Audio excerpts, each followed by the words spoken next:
আয়ান digital ক্লাছলৈ সকলোকে স্বাগতম জনাই আজি আৰম্ভ কৰিব ওলাইছোঁ অসমীয়া ব্যাকৰণৰ এটি পাঠ পদ আৰু ইয়াৰ শ্ৰেণী বিভাজন। অসমীয়া ব্যাকৰণত পদ কাক কয়? বাক্যত ব্যৱহাৰ হোৱা প্ৰতিটো শব্দকেই পদ বুলি কোৱা হয়। উদাহৰণ হিচাপে যদু এজন ভাল ল'ৰা, এই বাক্যটোত 4টা শব্দ ব্যৱহাৰ কৰা হৈছে, যেনে যদু এজন ভাল ল'ৰা। এই চাৰিওটাই একোটা পদ। ঠিক তেনেকৈ তেওঁ ইংৰাজী পঢ়িছে, এই বাক্যটোত 3টা শব্দ ব্যৱহাৰ কৰা হৈছে। গতিকে তেওঁ এটা পদ, ইংৰাজী এটা পদ, পঢ়িছে এটা পদ। অৰ্থাৎ বাক্যত যদি আমি 10টা শব্দও ব্যৱহাৰ কৰোঁ তেতিয়াহ'লে সেই 10টাই একোটা পদ। পদ 5 প্ৰকাৰ: বিশেষ্য পদ, বিশেষণ পদ, সৰ্বনাম পদ, অব্যয় পদ আৰু ক্ৰিয়াপদ। এতিয়া আহিছোঁ বিশেষ্য পদ কাক কয়? যি পদে কোনো নাম বুজায় তাক বিশেষ্য পদ বুলি কোৱা হয়। নাইবা যি পদে কোনো প্ৰাণী, জাতি, বস্তু বা গুণ আদিৰ নাম বুজায় সেই পদকেই বিশেষ্য পদ বুলি কোৱা হয়। উদাহৰণ হিচাপে যদু এজন ভাল ল'ৰা, এই বাক্যটোত যদু শব্দটোৱে নাম বুজাইছে, গতিকে ই এটা বিশেষ্য পদ। ল'ৰা এটা বিশেষ্য পদ, কিয়নো ই এটা শ্ৰেণীৰ নাম বুজাইছে, যে ল'ৰাৰ শ্ৰেণী বা ল'ৰা জাতিটোক বুজোৱা হৈছে, গতিকে ই এটা বিশেষ্য পদ। যিকোনো নাম যেতিয়া বুজাব সেই পদটোৱে এটা বিশেষ্য পদ হ'ব। এতিয়া আহিছোঁ বিশেষণ পদ কাক কয়? যি পদে কোনো এটা পদৰ দোষ, গুণ, সংখ্যা, পৰিমাণ, অৱস্থা আদি বুজায় তাক বিশেষণ পদ বুলি কোৱা হয়। উদাহৰণ হিচাপে কলমটো বেয়া, এই বাক্যটোত এই বেয়া শব্দটোৱে দোষ বুজোৱা হৈছে, যে কলমটোৰ দোষ কি সেই গুণটোক বুজোৱা হৈছে। ৰাজু নম্ৰ ল'ৰা, ৰাজু যে এজন নম্ৰ ল'ৰা অৰ্থাৎ তেওঁৰ গুণটো বুজোৱা হৈছে, গতিকে এই নম্ৰ শব্দটো হৈছে বিশেষণ পদ। আনহাতে ৰাজুৰ প্ৰথমা কন্যাৰ নাম গীতা, এই বাক্যটোত প্ৰথমা শব্দটোৱে সংখ্যাক বুজোৱা হৈছে, সেই হিচাপে ই এটা বিশেষণ পদ।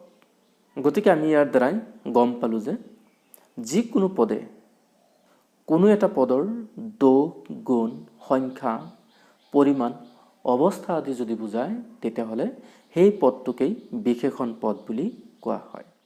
পদৰ আন এটি ভাগ হৈছে সৰ্বনাম পদ। সৰ্বনাম পদ হৈছে বিশেষ্য পদৰ সলনি যি পদ ব্যৱহাৰ কৰা হয় তাক সৰ্বনাম পদ বুলি কোৱা হয়। আমি ইয়াৰ আগতে পাই আহিছোঁ বিশেষ্য পদ কাক কয়? বিশেষ্য পদ হৈছে যিকোনো নাম বুজালেই সেই পদটোক বিশেষ্য পদ বুলি কোৱা হয়।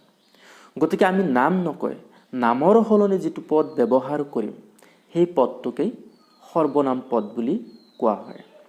উদাহৰণ হিচাপে তেওঁ নৱম শ্ৰেণীত পঢ়ে, এই বাক্যটোত তেওঁ শব্দটো কোনোবা এজন ব্যক্তিৰ নামৰ পৰিৱৰ্তে অৰ্থাৎ কোনোবা এজন ছাত্ৰৰ নামৰ পৰিৱৰ্তে আমি তেওঁ শব্দটো ব্যৱহাৰ কৰিছোঁ, গতিকে তেওঁটো হৈছে এটা সৰ্বনাম পদ।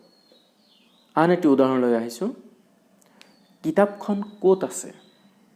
যেতিয়া সুধিম ক'ত আছে, হয়তো কোনোবা এটা স্থানত আছে, গতিকে সেই স্থানৰ নামৰ পৰিৱৰ্তে ক'ত শব্দটো ব্যৱহাৰ কৰা হৈছে, কোনখিনি জেগা, সেই জেগাখিনিৰ নাম বুজোৱা হৈছে,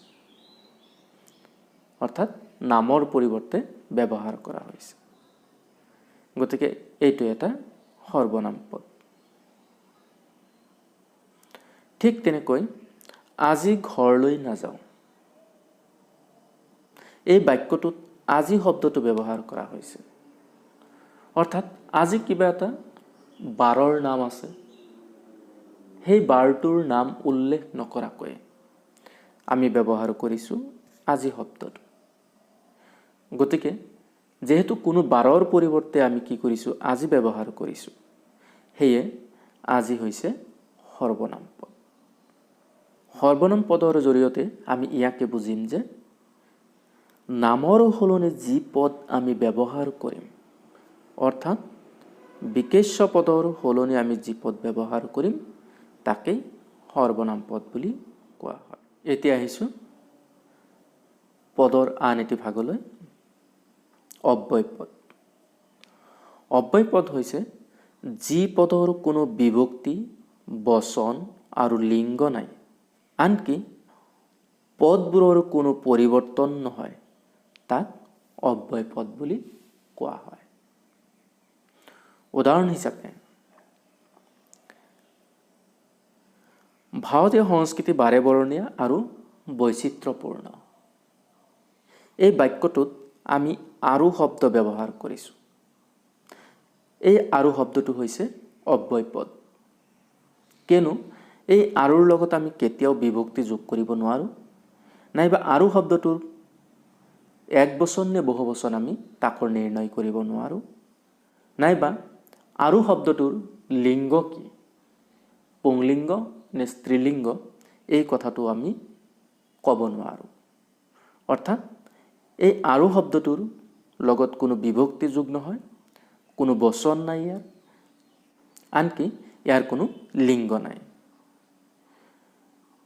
গতিকে এই আৰু শব্দটো হৈছে অব্যয় পদ। আমি আন কিছুমান শব্দলৈ মন কৰিম, যে আৰু, কিন্তু, বা, নাইবা, অথবা, কিম্বা, অথচ, যেনে, নিমিত্তে আদি।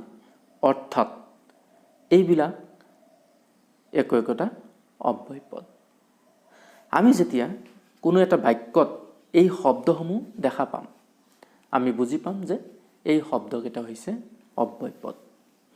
ইয়াতে উল্লেখ কৰা শব্দকেইটাৰ লগত কেতিয়াও বিভক্তি যোগ নহয়, ইয়াৰ বচন কি আমি ক'ব নোৱাৰোঁ, ইয়াৰ লিংগ কি আমি ক'ব নোৱাৰোঁ, আৰু এই শব্দবিলাক আমি কেতিয়াও পৰিৱৰ্তন কৰিব নোৱাৰোঁ। সেয়ে এই শব্দকেইটা অব্যয় পদ। আৰু অব্যয় পদ আছে, কিন্তু কেইটামান উদাহৰণ হিচাপেহে ইয়াত উল্লেখ কৰা হৈছে।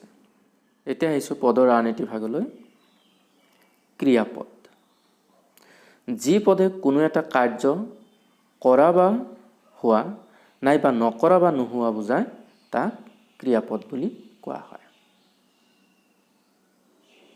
উদাহৰণ হিচাপে মই ভাত খাইছোঁ। এই বাক্যটোত খাইছোঁ শব্দটোৱে খোৱা কাৰ্য সমাপন কৰা বুজাইছে। গতিকে ই এটা ক্ৰিয়াপদ। আন এটি উদাহৰণ লৈ আহিছোঁ, তেওঁ বজাৰলৈ নগ'ল। এই নগ'ল শব্দটোৱে বজাৰলৈ নোযোৱা কাৰ্যটো বুজোৱা হৈছে, অৰ্থাৎ বজাৰলৈ যে যোৱা নাই, অৰ্থাৎ সেই কামটো যে কৰা নাই, তাকে বুজোৱা হৈছে। গতিকে সেই হিচাপে এই নগ'ল শব্দটো এটা ক্ৰিয়াপদ। অৰ্থাৎ যি পদে কোনো কাৰ্য সমাপন কৰা বুজাব, নাইবা সমাপন কৰা নুবুজায়, সেই পদটোকে ক্ৰিয়াপদ বুলি কোৱা হয়। ছাত্ৰ ছাত্ৰীসকল, আজিৰ এই খণ্ডটিত আমি নিশ্চয় পদ কাক কয় আৰু ইয়াৰ শ্ৰেণী বিভাজন সম্পৰ্কে আমি কিছু কথা জানিবলৈ সক্ষম হৈছোঁ। পৰৱৰ্তী খণ্ডত বিশেষ্য পদ কেই প্ৰকাৰ, কি কি সেই সম্পৰ্কে আলোচনা কৰিম। বিশেষণ পদ কেই প্ৰকাৰ আৰু কি কি সেই সম্পৰ্কেও আলোচনা কৰিম। সৰ্বনাম পদ কেই প্ৰকাৰ, কি কি সেই সম্পৰ্কেও আলোচনা কৰা হ'ব। অব্যয় পদ কেই প্ৰকাৰ, কি কি সেই সম্পৰ্কেও আলোচনা কৰিম, আৰু ক্ৰিয়াপদ কেই প্ৰকাৰ, কি কি সেই সম্পৰ্কেও আলোচনা কৰা হ'ব। ইয়াৰ পিছৰ খণ্ডসমূহ তোমালোকে চাবলৈ নাপাহৰিবা। আশা কৰোঁ পদ আৰু ইয়াৰ শ্ৰেণী বিভাজন সম্পৰ্কে কিছু কথা তোমালোকে জানিবলৈ সক্ষম হৈছা। যদি ভিডিঅ'টো ভাল লাগে তেতিয়াহ'লে লাইক, কমেণ্ট আৰু শ্বেয়াৰ কৰিবলৈ নাপাহৰিবা। বেল আইকনটো টিপি দিবা, যাতে এনেকুৱা ধৰণৰ ভিডিঅ' আপলোড হোৱাৰ লগে লগে তোমালোকে নটিফিকেশ্যনসমূহ পাই যোৱা। গতিকে আজিলৈ সামৰিছোঁ। ধন্যবাদ।